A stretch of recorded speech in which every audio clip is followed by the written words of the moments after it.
La primera Mishnah del primer Perek del Pirkei Avot nos comenta acerca de esta gran cadena de transmisión de la Torá desde el monte Sinaí y hasta nuestras épocas. Y comienza diciendo la Mishnah, Moshe Kibel Torah mi Sinai. Moshe recibió la Torá en el monte Sinaí. O sea, todas las leyes, no solamente las halágicas, las de los ritos, sino también todo lo que tiene que ver con sencillamente las cosas de todos los días, la moral y la ética, como vamos a hablar en todo el Pirkei Avot acerca de estas cuestiones. También eso fue recibido en el monte Sinaí, fue transmitido por Dios a Moshe y de Moshe hacia nosotros. Es interesante notar que aquí nos comenta que fue en el monte Sinaí. Sinaí, como todos sabemos, fue el monte más pequeño y más bajito de todos los demás. Mientras todos los montes decían, sobre mí debería recibirse la Torá por mis cualidades, el monte Sinaí no hablaba, era humilde, era el más pequeño. Si nosotros queremos hacernos acreedores de la Torá, queremos poder interpretar y estudiar la Torá, lo primero que tenemos que hacer es ser humildes, como el monte Sinaí. Y recién ahí podemos recibir la Torá, así como Moshe, que fue el hombre más humilde de la tierra, recibió la Torá en el monte Sinaí.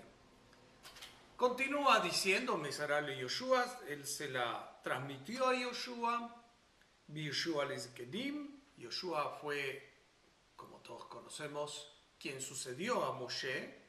Al fallecer Moshe, fue Yoshua quien entró a la tierra de Israel y fue el líder del pueblo de Israel. Yoshua se la entregó a los Ekenim, a los ancianos.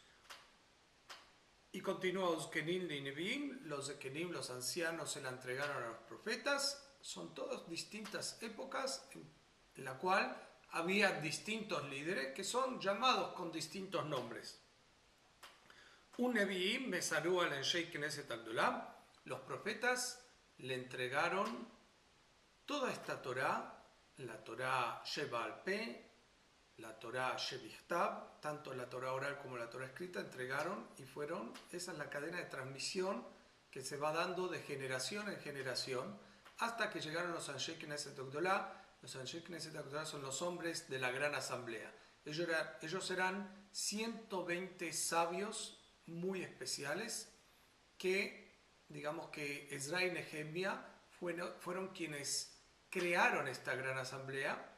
Y esto fue justamente después de volver a la tierra de Israel, como todos sabemos, la destrucción del primer templo. Después de la destrucción fueron exiliados a Babilonia, estuvieron 70 años y regresaron a la tierra de Israel y reconstruyeron el segundo templo. Esto de la gran asamblea se da en la época del segundo templo. Y ellos, la gran asamblea, hicieron muchas cosas muy importantes como líderes del pueblo de Israel para poder continuar la tradición. Es que realmente fue algo muy importante esta gran asamblea, porque imagínense que después de la destrucción del templo, después del exilio, 70 años en Babilonia, regresar a la tierra de Israel, pudieron haber sucedido muchas cosas y ellos tuvieron la gran tarea de devolver la gran llama del judaísmo a su lugar, a donde correspondía, junto con el templo de Jerusalén. Lo interesante es que la gran asamblea dijeron tres cosas, como dice aquí en la Mishnah. Ellos dijeron tres cosas, solamente tres cosas. Por supuesto, ellos enseñaron muchísimas cosas. Pero bueno, entre tantas otras, hay tres que se destacan. Y ellas son las siguientes. Hevum betunim badin. Ellos le hablan aquí a los jueces.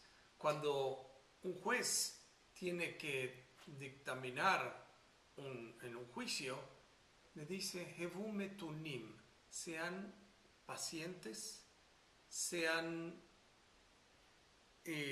cuidadosos, y metunim viene de la palabra como lentos.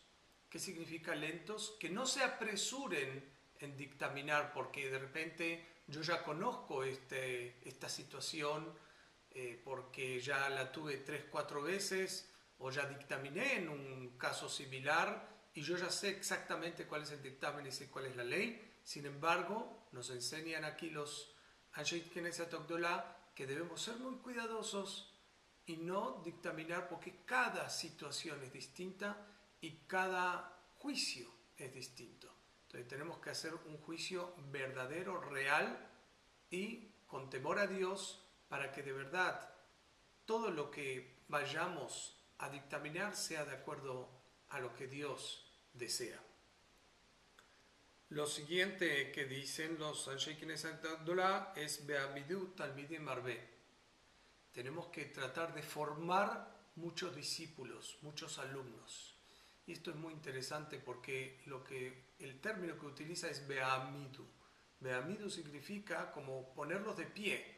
O sea, de alguna manera tenemos que enseñar a los alumnos, y los alumnos pueden ser nuestros hijos también, tenemos que enseñarles, inculcarles los valores espirituales de tal manera que ellos se sientan fuertes con estos valores, o sea, pongámoslos de pie, que ellos se sientan bien poderosos y fuertes frente a lo que se van a enfrentar al mundo. El mundo no es fácil y tenemos que tener valores espirituales muy fuertes para poder continuar con toda esta tradición. Finalmente termina la Mishnah diciendo Be'asu seyag la Torah, que tenemos que hacer un cerco a la Torah, así como cuando tenemos un jardín donde hay flores hermosas o donde hay frutos muy sabrosos, queremos cuidarlo para que no entren de pronto animales o bestias salvajes y destruyan todo este jardín.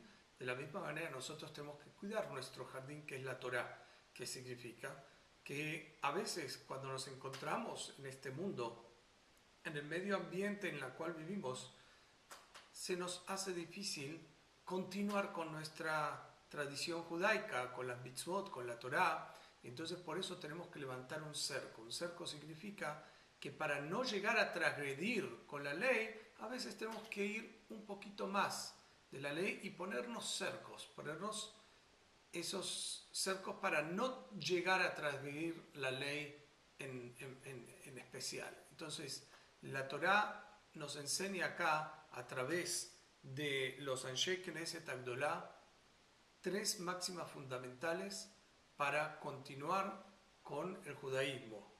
Y ellos son: seamos pacientes en un juicio, tengamos lentitud para dictaminar, y también tratemos de tener muchos alumnos, y por supuesto hagamos un cerco a la Torá.